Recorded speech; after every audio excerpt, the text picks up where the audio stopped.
राजस्थान में अजमेर का Sophia girls school देश में लड़कियों के सबसे नामी स्कूलों में एक। सोफिया गर्ल्स स्कूल में बड़े बड़े रसूखदार लोगों की बेटियां पढ़ने आती थीं।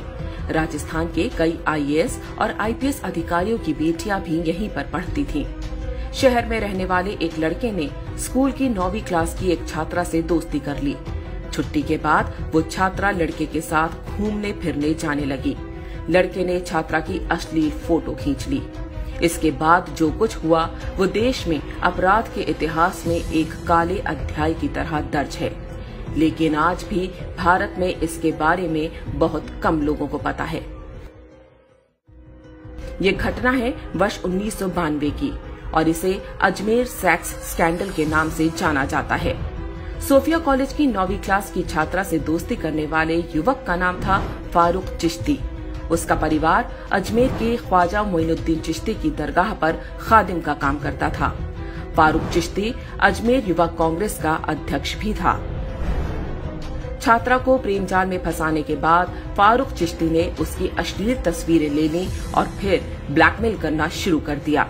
पहले छात्रा का यौन शोषण होता रहा, फिर उससे कॉलेज की दूसरी सहेलियों को लाने को कहा गया।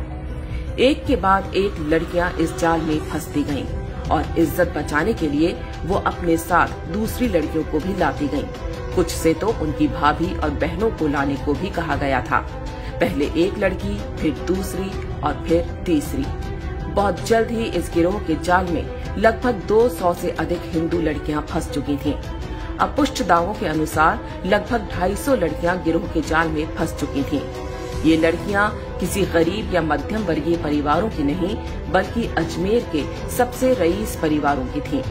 यह सब कुछ होता रहा और किसी लड़की के घर वालों को भनक तक नहीं लगी। यह मात्र संयोग नहीं था कि सिर्फ हिंदू लड़कियों को ही निशाना बनाया गया, मुस्लिम लड़कियों को छुआ तक नहीं गया। जिन लड़कियों से बलात्कार हुआ उनमें से अधिकांश 10वीं और 12वीं क्लास में पढ़ती थीं। मास्टरमाइंड फारूक चिश्ती अकेला नहीं था, उसके साथ अजमेर शरीफ दरगाह से जुड़ा एक पूरा गिरोह सक्रिय था। उसके मुख्य सहयोगी थे नफीस चिश्ती और अनवर चिश्ती। ये दोनों भी युवा कांग्रेस के नेता थे। बहुत संगठित ढंग से उनका गिरोह अपना काम करता रहा।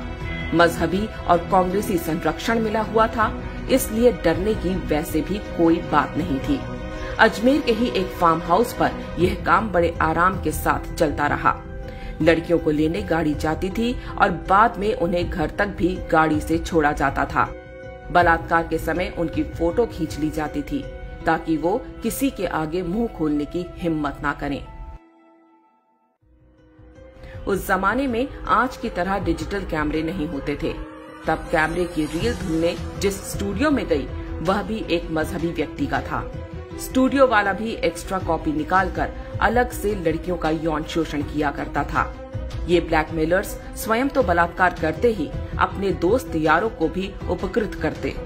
जिन लड़कियों के साथ बलात्कार और ब्लैकमेलिंग हुई उनमें से कुछ ने आत्महत्या करनी शुरू कर दी। एक ही स्कूल की छात्राओं का इस तरह आत्महत्या करना ही मामले की पोल खुलने का कारण बना। शुरू में पुलिस ने 8 आरोपियों को गिरफ्तार किया। समाज में बदनामी के डर से अधिकांश लड़कियों के परिवारों ने पुलिस में शिकायत दर्ज कराने से भी मना कर दिया। जो 12 लड़कियां हिम्मत करके पुलिस के पास गईं, उनमें से भी 10 बाद में पीछे हट गईं, क्योंकि आरोपी उन्हें धमकियां दिलवा रहे थे। बाकी बची 2 लड़कियों ने ही केस को आगे बढ़ाया। उन्होंने अकेले 16 आरोपियों की पहचान की। यह वो दौर था जब बलात्कार जैसे अपराधों में कड़ी सजा नहीं होती थी। घटना के 6 वर्ष बाद जिला न्यायालय ने 8 आरोपियों को उम्र कैद की सजा सुनाई, लेकिन मुख्य आरोपी फारूक चिश्ती ने खुद को मानसिक रोगी घोषित करवा लिया, जिससे उसके मुकदमे की सुनवाई लटक गई। जिन आरोपियों को उम्र कैद हुई थी उनकी भी सजा को 10 साल की जेल में बदल दिया गया। एक फरार आरोपी सलीम नफीस 19 वर्ष बाद साल 2012 में पकड़ा गया। बाद में वह भी जमानत पर छूट गया। जब इस बलात्कार कांड का भंडाफोड़ हुआ तो राजस्थान में कांग्रेस का पूरा सिस्टम आरोपियों को बचाने में जुट गया। जो भी सामने आता उसे डरा धमका कर चुप करा दिया जाता। कहा गया कि आरोपियों पर कार्रवाई हुई तो सांप्रदायिक माहौल खराब हो जाएगा। बलात्कारी एक मजहब विशेष के थे, इसलिए मोमबत्ती गैंग भी तब लड़कियों के बजाय बलात्कारियों के समर्थन में खड़ा हो गया था। सबका प्रयास यही था कि देश के लोगों को अजमेर की ख्वाजा मोइनुद्दीन चिश्ती की दरगाह की आड़ में हुए इस घिनौने और बर्बर कांड की कानों कान खबर न लगने पाए। उन्हें चिंता थी कि इससे दरगाह पर आने वाले हिंदुओं की संख्या कम हो सकती है। वास्तव में अजमेर गैंगरेप कांड की शुरुआत लव जिहाद से हुई थी।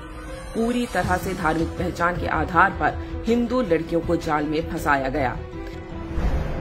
हिंदू आश्रमों और साधु संतों पर बेहूदी फिल्में बनाने वाले जिहादी बॉलीवुड ने भी कभी अजमेर के खादिमों के हाथों हुए इस बलात्कार कांड पर कोई फिल्म नहीं बनाई। अजमेर में मत्था टेकने के लिए जाने वाले हिंदू ना तो दरगाह के इतिहास के बारे में जानते हैं और ना यहाँ के खादिमों के हाथों हुए देश के सबसे बड़े बलात्कार कांड के बारे में। उनको ये भी आभास नहीं होता कि ये मात्र किसी सूफी की दरगाह नहीं, बल्कि यहाँ ना जाने कितनी अबोध हिंदू लड़कियों की चीख भी दफन है।